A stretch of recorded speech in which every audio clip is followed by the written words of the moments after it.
Le petit V-Strom est certainement très agile et vraiment maniable. Il a un look intéressant. Un tas d'électronique peut plaire, mais si tu n'en veux pas, tu peux choisir la version classique. L'histoire du Suzuki D1000 V-Strom a commencé en 2002 et c'est justement cette année-là que le V-Strom 1000 est apparu sur le marché. 2 ans plus tard, le V-Strom a eu un petit frère, donc le 650. Ces deux modèles se vendaient et s'en sortaient très bien sur les marchés mondiaux. Et il n'y a rien d'étonnant à ce que Suzuki ait prolongé la vie du V-Strom en lançant une nouvelle production en 2013, puis une autre par la suite. Et aujourd'hui, nous avons une nouvelle proposition de Suzuki, à savoir le Suzuki V-Strom 1050 XT, une version rafraîchie de la moto V-Strom avec beaucoup plus de caractère.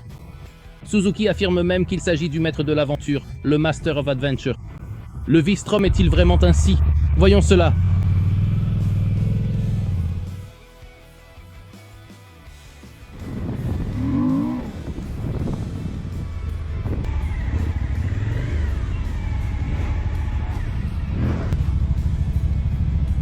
Nous commençons les tests en tout terrain.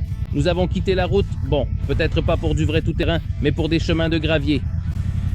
Bien sûr, la première chose à faire a été de désactiver le contrôle de traction. Bien que, ici, les messieurs recommandent de rouler avec le contrôle de traction activé et de régler l'ABS sur le premier niveau d'intervention. J'ai parcouru jusqu'à présent environ 5 km sur ces chemins de gravier. Je ne vais pas le cacher. Le fait de ne pas pouvoir désactiver l'ABS sur une moto qu'on présente comme le Master of Adventure, c'est un peu... On pourrait quand même permettre de couper l'ABS, il ne faut pas exagérer.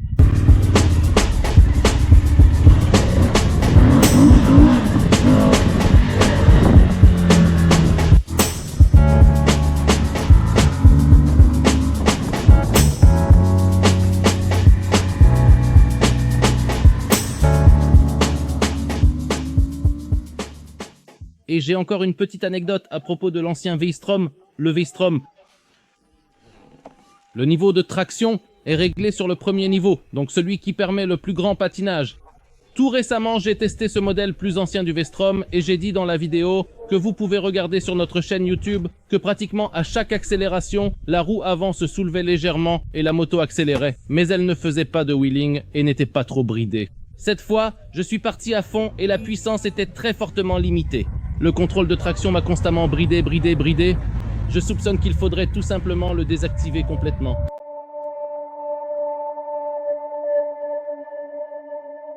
Le style du Suzuki V-Strom fait sans aucun doute référence à l'ancien DR Big. Et ici, c'est avant tout la ligne de la moto qui nous le révèle. Ici, c'est exactement le même angle qui est conservé que sur le bon vieux Big. Le phare avant carré, on peut aussi le retrouver sur la Katana. En ce qui concerne l'apparence, bien sûr, certains aimeront le nouveau V-Strom, d'autres diront que c'est un laideron. Cependant, ce qui nous intéresse avant tout, c'est la façon dont cette moto se conduit, et elle se conduit très bien, surtout si l'on pense à rouler, par exemple, sur des routes de montagne sinueuses. Et aujourd'hui, ici à Marbella, nous avons emprunté de telles routes. Nous sommes allés jusqu'à Ronda, et là, cette moto a pu montrer tout son potentiel. Des vitesses très élevées, des virages serrés, des courbes rapides, des montées, des descentes. C'est sans aucun doute l'un des points forts du nouveau V-Strom 1050. Ce qui saute immédiatement aux yeux, en plus des modifications apportées au moteur dont j'ai déjà parlé dans la vidéo précédente, c'est le caractère avec lequel cette moto délivre sa puissance. Par rapport à la version précédente, cette moto a perdu un Newton-mètre, mais le couple maximal est désormais atteint 2000 tours plus haut, et cela se remarque en roulant. Par son caractère, cette moto rappelle davantage un moteur à 4 ou 3 cylindres. Et si à grande vitesse, cela sera très agréable, car il est plus facile de maintenir une vitesse constante. Disons même qu'en accélérant sur un seul rapport, il est plus facile de garder ses vitesses des régimes moyens jusqu'aux régimes élevés.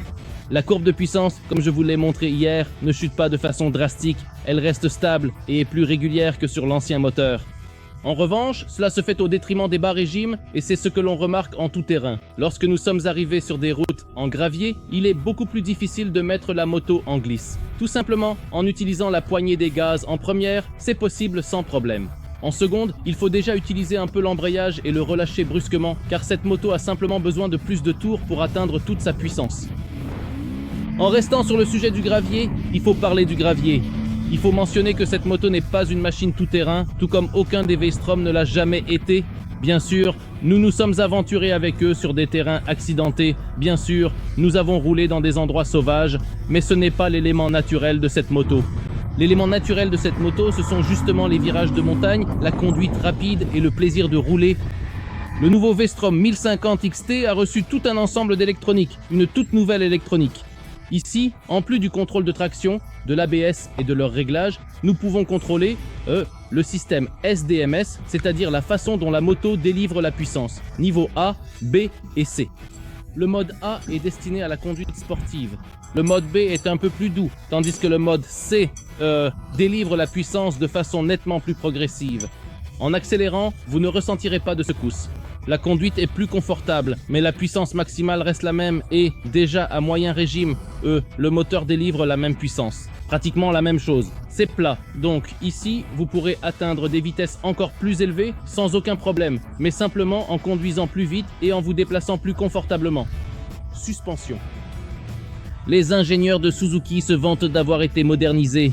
Nous avons ici un Kayaba de 43 mm de large. Kayaba avec des ressorts de suspension durcis par rapport à la version précédente. Grâce à cela, ce motocycle et la caractéristique de fonctionnement de sa suspension ont radicalement changé maintenant. L'avant ne plonge plus comme c'était le cas jusqu'à présent.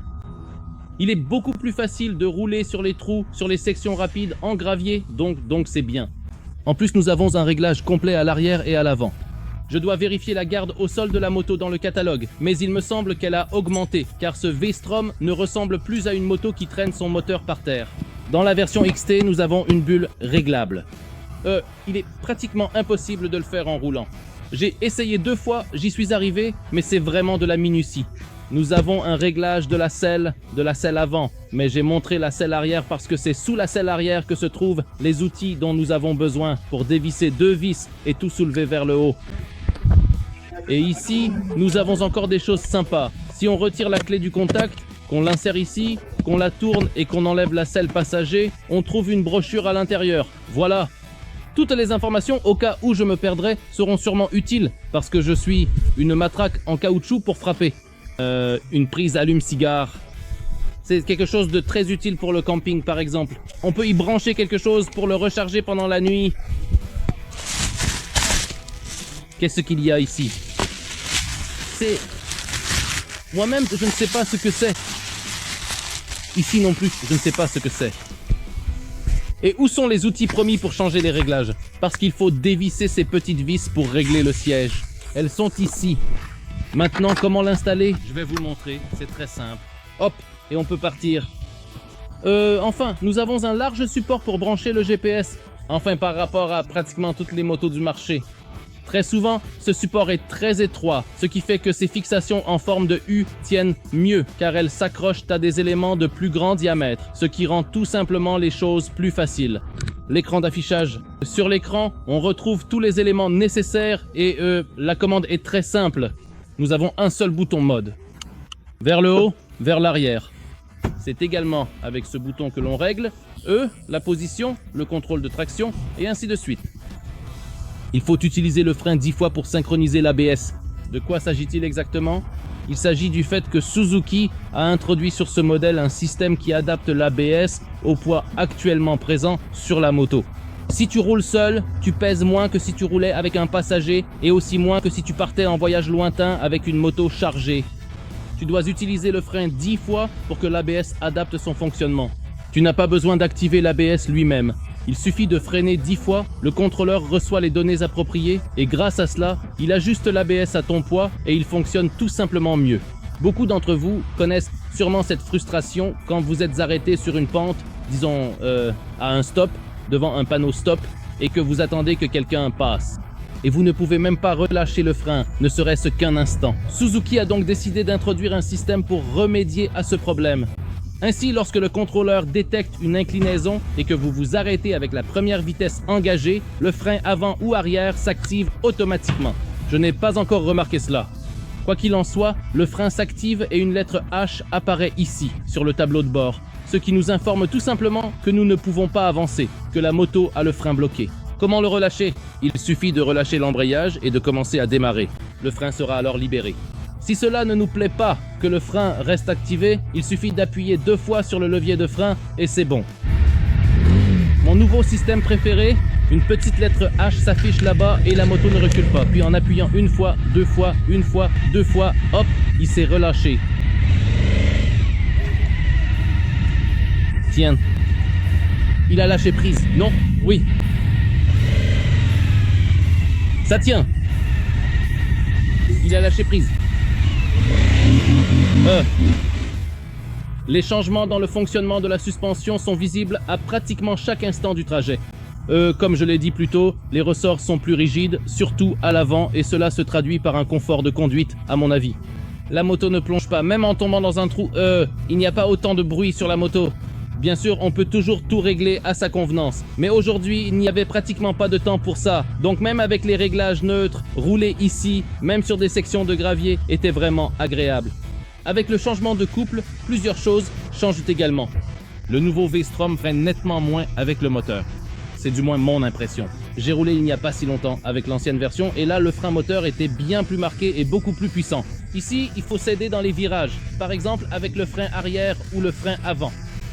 En résumé, le nouveau Suzuki 1050 V-Strom XT est une proposition très intéressante de moto que, en réalité, nous connaissons déjà, mais il s'agit d'une toute nouvelle version de cette moto, une nouvelle édition.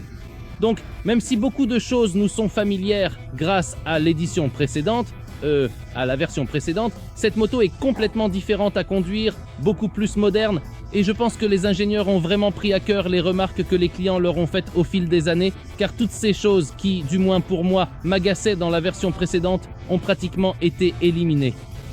On pourrait bien sûr souhaiter que ce V-Strom, que ce nouveau modèle, soit plus orienté tout-terrain et qu'il se rapproche davantage du DR Big. Qu'il ne s'inspire pas seulement du DR Big par son apparence, mais aussi par son caractère. Mais il faut aussi se demander, en tant que motard, si c'est vraiment ce que nous voulons et si nous achèterions réellement de telles motos. Bien sûr, il y aura toujours un groupe d'utilisateurs qui seraient satisfaits de ce type de machine, mais la plupart des propriétaires de V-Strom n'emmènent pas vraiment cette moto en tout terrain. Ils l'utiliseront plutôt sur les routes asphaltées. Je vous remercie chaleureusement, portez-vous bien et à bientôt. Vous pourrez bientôt lire plus d'informations sur le nouveau V-Strom 1050 XT dans notre magazine papier et ensuite, bien sûr, sur notre site internet. Prenez soin de vous. Salut!